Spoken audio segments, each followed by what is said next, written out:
Tem um sentimento que eu sinto na barriga quando eu entro em contato com alguma obra que me deixa muito confortável. Eu não sei explicar direito. É que nem tomar um banho muito quente numa madrugada fazendo 9 graus. Faz algum sentido isso que eu tô falando? Twin Peaks é uma dessas obras. Eu acho que nenhum de nós brasileiros consegue se identificar plenamente com a vida retratada na série. A gente tá falando de uma cidadezinha caipira no noroeste estadunidense. Mas mesmo assim, essa sensação de viver em um lugar muito pequeno que aparenta ser simplório, mas que no íntimo guarda muitos mistérios, captura muito a minha atenção. Um tempo atrás eu tive uma coisa parecida com Arquivo X, mas eu acho que o fato de Twin Peaks ser uma história só, sendo contada continuamente, me trouxe mais imersão nesse universo e nos mistérios da série. Aliás, essa é a palavra para descrever Twin Peaks: mistério.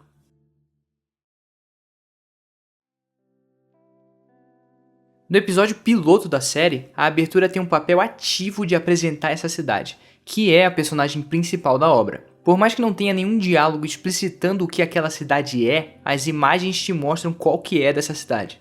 É um ambiente calmo, bucólico, distante e de certa forma até um pouco paradisíaco. Também é na abertura que a serraria aparece pela primeira vez. Esse lugar vai ser bem importante daqui pra frente. A série confia tanto na construção da ideia da cidade feita na abertura que não tem muita explicação sobre esse lugar no começo do piloto. A gente é jogado direto pro tema principal da temporada. O Pete é esse redneck clássico, que é exatamente o tipo de pessoa que você esperava ver em Twin Peaks. Ele é casado com a Catherine, regaçando no inglês, que aparenta ter bastante desprezo por ele. Nesse começo apareceu também a Josie, que é a dona da serraria. Mas a gente vai deixar pra falar dela um pouco mais pra frente. O Pete sai pra pescar, algo que parece ser parte da rotina dele, e ele vê esse plástico enrolado na beira da praia. Por curiosidade, ele chega perto pra ver o que é. E é aí que a porra fica séria. Ele chama a polícia e começa o desenrolar do mistério principal dessa temporada. Quem matou Laura Palmer? Uma pausa aqui. Eu preciso falar como o David Lynch escreve e dirige as cenas. Esse mano era maluco da cabeça, mas de um jeito legal, sério. Um exemplo disso é a cena em que o Pete liga pra delegacia e a Lucy, que é a secretária, dá uma explicação mega confusa de qual telefone o xerife Hank tem que atender. I'm gonna transfer to the phone on the table by the red chair. The red chair against the wall. The little table with the lamp on it. The lamp that we moved from the corner. The black phone. Porra, isso é muito genial. Essa série é cheia desses momentos estranhos e puta merda, como isso é foda.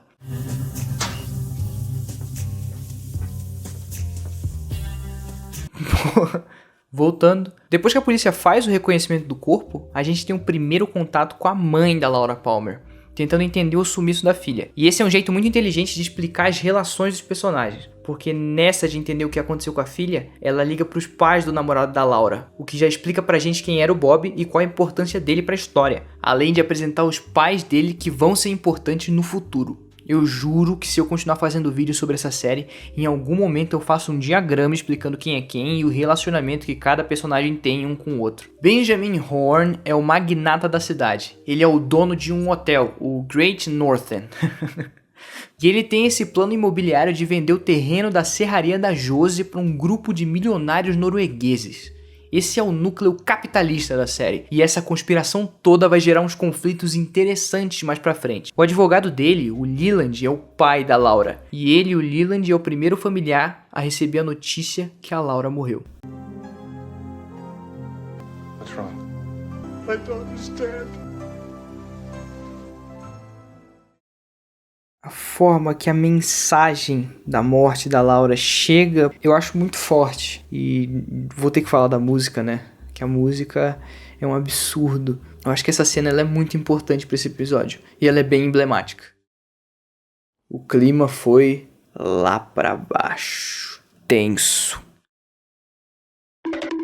Agora, nós estamos em um daqueles restaurantes de café da manhã bem genérico dos Estados Unidos. Tô falando, cara, essa série tem muito esse sentimento cryptidcore. Eu queria muito ver mais obras assim. Se você tem alguma sugestão interessante de série ou filme nessa linha, me passa aí o nome, por favor. A dona do restaurante é a Norma, e a Shelley trabalha pra ela. A gente vê o Bob, o namorado da Laura, e a gente descobre que ele tava traindo ela com a Shelley. E isso diz bastante sobre ele. Aliás, Todo mundo trai nessa série, todo mundo. As coisas seguem e a gente vê como que o pessoal da escola da Laura recebeu a notícia da morte dela. E o namorado traíra da Laura tá sendo acusado de ter matado ela. You think I killed her? Olha essa reação. Agora a gente vai pra segunda parte desse mistério. Acontece que uma outra garota também foi vítima do assassino da Laura, a Ronette. Só que essa sobreviveu. E a Ronette, quando estava fugindo do assassino, acabou atravessando a fronteira do estado. E por causa disso, o caso vira responsabilidade do FBI, apresentando Agente Dale Cooper. Esse cara serve entretenimento. Todos os personagens do David Lynch parecem ter algum tipo de neurodivergência, mas esse cara, o cara fica obcecado pelas árvores da cidade. Sheriff, what kind of fantastic trees have you got growing around here? Ah, e ele tem um negócio com café e torta também. É o tempo inteiro essa porra. Se bem que tá todo mundo tomando café o tempo todo. Eu vou até passar um café aqui pra ficar no clima. Pronto. Uma coisa legal que esse maluco faz é ficar de papinho com uma tal de Diane. Ele grava fita de áudio em um gravador e envia pelo correio. Eu acho que ela é tipo uma secretária do FBI ou algo assim. E ele fica registrando esses áudios como se fosse um diário de bordo dele. Ele chega pra examinar a sobrevivente e ela tá em estado catatônico, não consegue nem falar. Por algum motivo ele pede pra examinar os dedos dela. E não encontra nada. Daí a mina reage falando isso aqui. Don't go there. O bagulho tá ficando interessante. Até esse momento a gente estava conhecendo mais as pessoas da cidade e como que a morte da Laura afetou cada uma delas. Mas é a partir daqui que começa de verdade a trama investigativa. E essa é a melhor parte da série disparado. No caminho do necrotério, o Dale esbarra com o bisonho do Dr. Jacob, o psiquiatra da cidade que atendia a Laura. Esse cara é estranho. E isso é tudo que eu tenho pra dizer sobre ele por enquanto. Laura's parents. They didn't know that she was seeing me.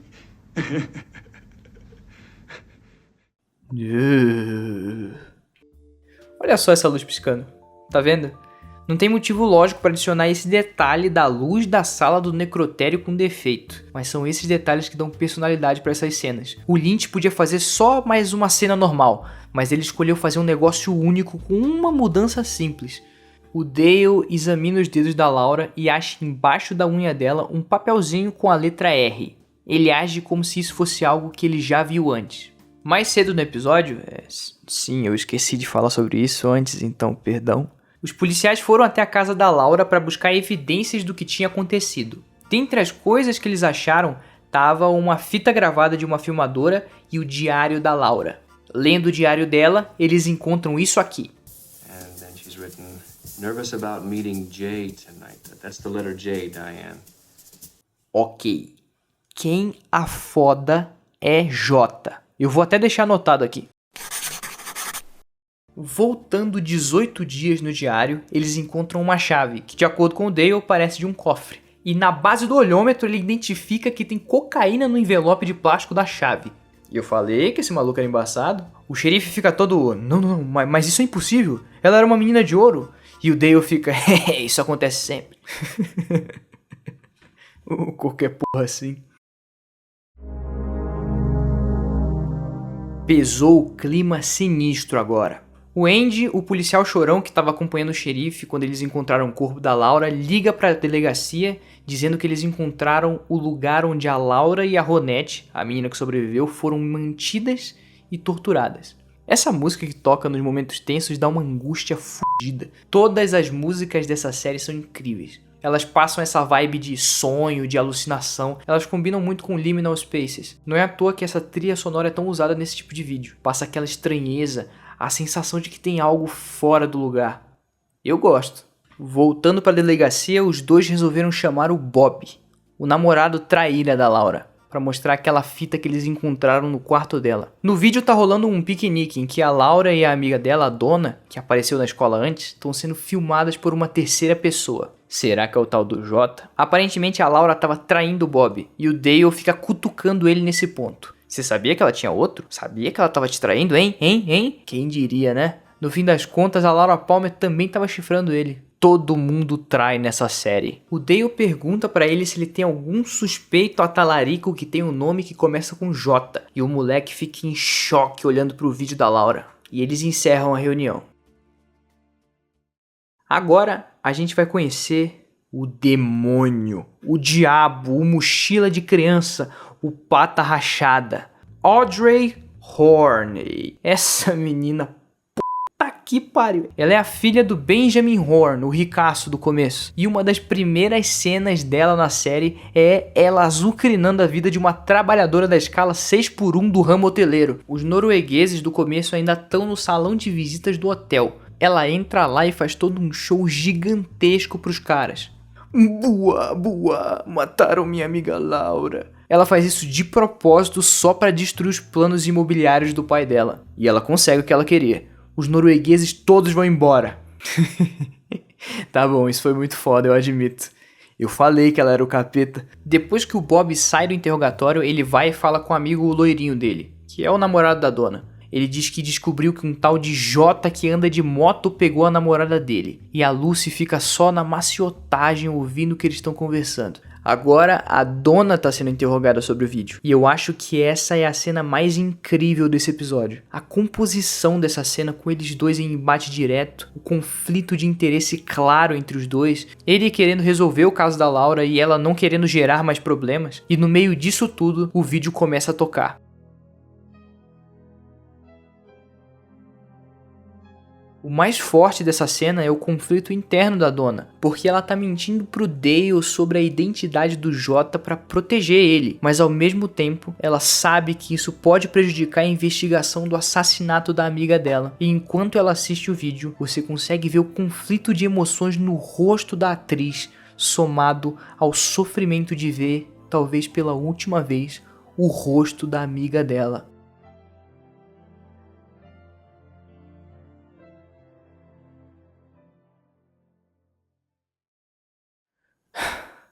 Eu vou até pegar um cobertor e mais um café depois dessa. Ele libera a dona pra ir embora e a Lucy entra pra contar pra ele o que ela ouviu os dois babacas discutindo lá fora. E bem quando ela vai falar, o Dale corta e diz exatamente o que ela tinha ouvido. Que o Jota é um cara que anda de moto. Ele dá um zoom no vídeo e no reflexo do olho da Laura, ele vê uma moto. Nem fudendo. Aliás, foi assim que o Bob descobriu que o Jota andava de moto também. Detalhe aí, a música tensa toca e você já sabe que quando ela toca... O Dale foi ver o local do crime, uma estação de trem abandonada, e no meio dos escombros ele encontra um colar de coração partido em cima de um montinho de terra. Eles deduzem que o assassino tem a outra parte desse colar de coração. E também tem um pedaço de papel com uma das frases mais famosas da série, Fire Walk With Me. Essa frase é de um poema. Mais pra frente a gente discute sobre os significados disso quando esse poema aparecer. Cortamos então para um motoqueiro pensativo olhando pro horizonte. Esse é o tal do Jota, o Jaime, ou James pros chatos. E ele tá segurando o colar de coração partido no meio. É a outra metade dele. Eita! Seguindo o episódio, os dois vão até o banco que tem um cofre daquela chave que eles acharam no diário da Laura. Tem uma fodendo cabeça de alce empalhada em cima da mesa. Mais uma daquelas coisas do David Lynch. Ele deve ter achado a ideia engraçada na hora. Eles abrem o cofre e encontram $10 mil e uma revista de putaria com uma página marcada. Basicamente é uma revista de prostituição. E eles encontram na página marcada uma foto da Ronette, aquela moça que sobreviveu ao ataque do assassino. E com uma transição bem satisfatória, a gente vai pra casa da Shelley, aquela que tava se pegando com o Bob no começo. E a gente descobre que ela é casada com o Leo. Caralho. Todo mundo trai nessa série. O Leo suspeita que a Shelley tá traindo ele e ameaça quebrar o pescoço dela se descobrir. Como é bom ter um relacionamento saudável. Esse maluco é insano. Corta pro Ed, que é o tio do Jaime. E ele tá falando com a Norma no telefone. Eles estão combinando de se encontrar no bar da cidade. Só pra esclarecer, ele é casado com a Nadine. Todo mundo trai nessa série. Eita, do nada uma reunião da prefeitura. Nessa reunião a gente descobre um pouco mais sobre a Josie. Ela era casada com Andrew Packard, irmão da Catherine, que morreu um ano atrás. A Josie herdou a serraria, o que emputeceu muito a Catherine. Climão da porra, hein? Muito importante também, nessa cena, a gente conhece a velha do toco. O Dale vai anunciar para a cidade que o FBI está tomando conta da investigação e que há mais de um ano, em outro estado, a polícia encontrou o corpo de uma tal de Teresa Banks e que o assassinato dela tinha muitas similaridades com o da Laura. Era assim que ele sabia da letra na unha da Laura. Ele mete o terror na galera, falando para ter um toque de recolher para quem for menor de 18 anos e finaliza a reunião. Pulamos para a casa da dona. Ela tá escutando escondida o pai dela, que é o médico que fez a autópsia da Laura. Ele tá dizendo que a polícia tá suspeitando que a pessoa que tá com a outra metade do colar de coração, no caso o Jaime, é o assassino. A dona foge de casa para tentar avisar ele.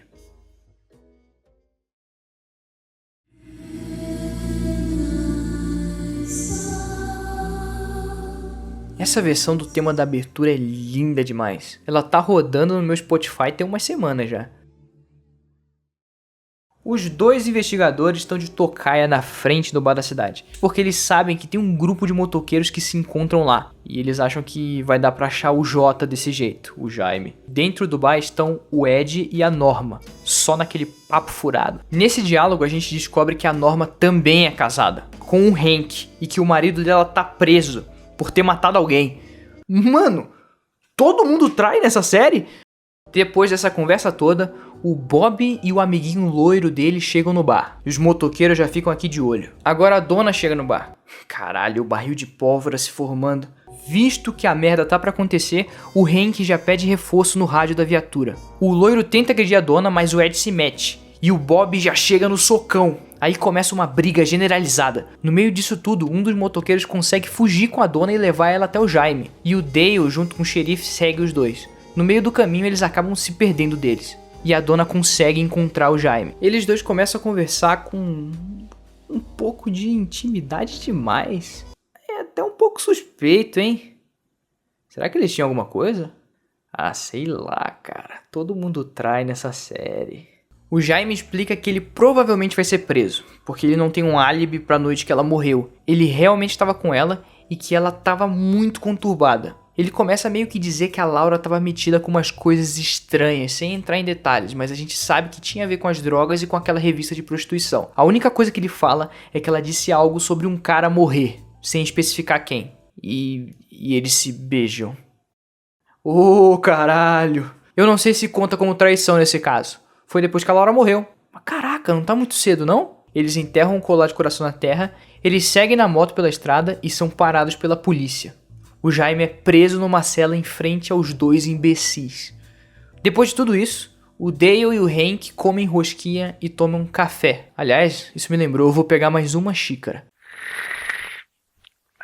E no final do episódio, a gente tem algumas revelações. A gente descobre que a Josie e o Hank estão se pegando e que a Catherine e o Benjamin Horne têm um esquema entre eles. E o episódio termina com a mãe da Laura acordando de um pesadelo enquanto alguém pega o colar que o Jaime e a dona enterraram.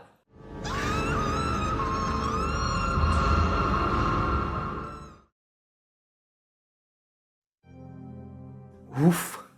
E esse foi o episódio piloto. Eu gosto como a Laura é essa personagem mega complexa, cheia de incoerências e com uma personalidade muito forte. Um dos maiores méritos de Twin Peaks é conseguir criar uma personagem tão marcante com a sua construção sendo feita só pela perspectiva dos outros. A gente tem toda essa imagem de quem ela era, de como ela reagiria em situações e o que acharia de tudo isso que está acontecendo só pelo que os outros falam dela. Twin Peaks abriu um espaço no meu cérebro que nunca mais vai fechar. E isso foi só o episódio piloto. Eu prometo que eu vou ser menos prolixo quando for falar do resto da série. Ou pelo menos eu vou tentar ser menos prolixo.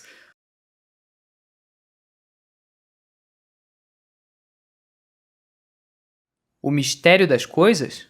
Sei lá o que é mistério. O único mistério é haver quem pense no mistério. Quem está ao sol e fecha os olhos começa a não saber o que é o sol e a pensar muitas coisas cheias de calor. Mas abre os olhos e vê o sol e já não pode pensar em nada, porque a luz do sol vale mais que os pensamentos de todos os filósofos e de todos os poetas. A luz do sol não sabe o que faz e por isso não erra, e é comum e boa.